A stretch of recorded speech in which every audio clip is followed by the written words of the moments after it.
Bonjour les amis de Radio Camino, me voici au fond des bois, on est en novembre, on est exactement au lendemain de la Sainte Sylvie. Sylvie qui est mon prénom et qui veut dire la femme des bois. Alors il n'y a pas de hasard, me voici maintenant au milieu des bois pour vous parler de bushcraft et vous allez voir que c'est une philosophie qui va bien au-delà de ce que je pensais, à savoir des gros baroudeurs survivalistes avec des grands couteaux et surtout très intéressés par leur feu et leur matériel. En fait, le bushcraft, c'est vraiment une philosophie de retour à soi. Et je vais vous en parler dans cette vidéo.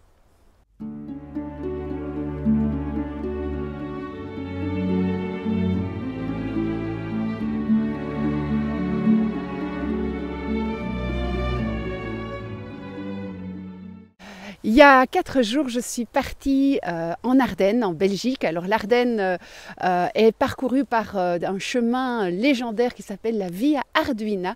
C'est un chemin originel, un chemin initiatique qui date des Celtes et peut-être même d'avant et qui va parcourir vraiment des zones très sauvages, des zones de forêt principalement, avec peu de villages, avec aucun ravitaillement.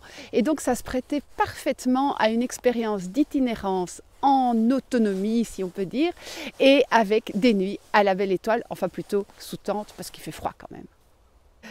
Je n'imaginais pas à quel point j'allais apprécier de passer ma journée et ma nuit dans le...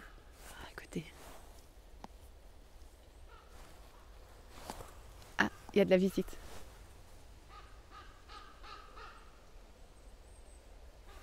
C'est magique, non, la forêt?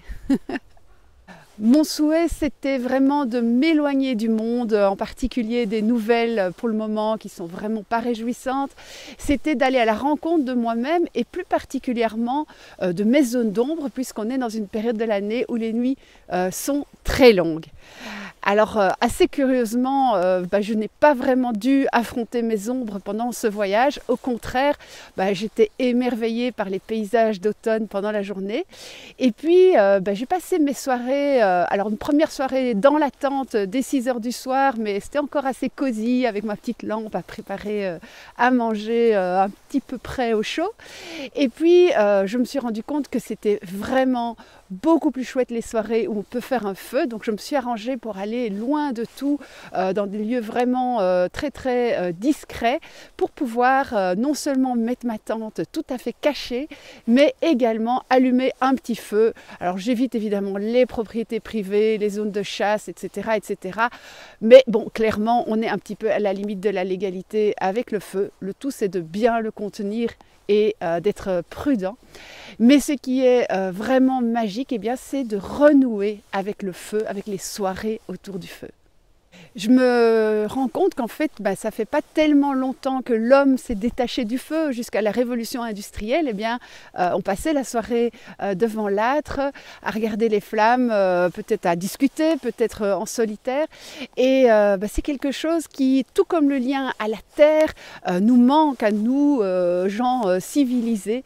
Et donc, dormir à même le sol et passer une soirée à méditer devant les flammes du feu ou tout simplement à s'occuper d'entretenir son feu, c'est quelque chose qui va vraiment nous replonger dans une plénitude, dans une intériorité, dans l'instant présent.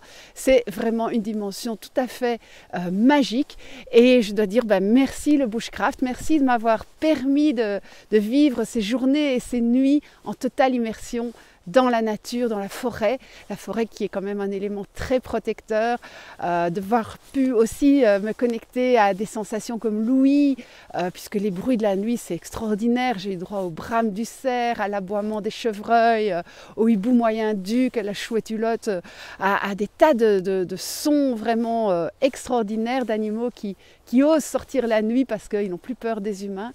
Je me sens vraiment maintenant reconnectée à moi-même finalement, à la Sylvie que je suis. Me voilà prête à partir et voilà tout ce qui reste de mon endroit de campement cette nuit. Alors le bushcraft aussi, ça rend assez modeste. Finalement, voilà, on ne laisse pas de traces et peut-être le jour où on quittera cette terre, j'espère on laissera le moins de traces possible. En tout cas, on n'est pas là pour longtemps et on va juste passer. Donc c'est aussi une des leçons de cette philosophie bushcraft que j'avais envie de partager avec vous.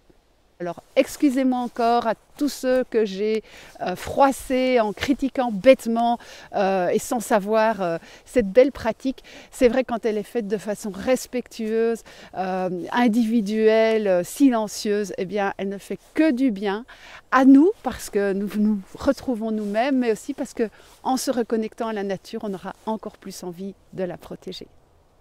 J'espère que cette vidéo vous aura inspiré. Je vous laisse avec quelques images de mon camp de bushcraft et je vous dis à bientôt les amis. Ciao!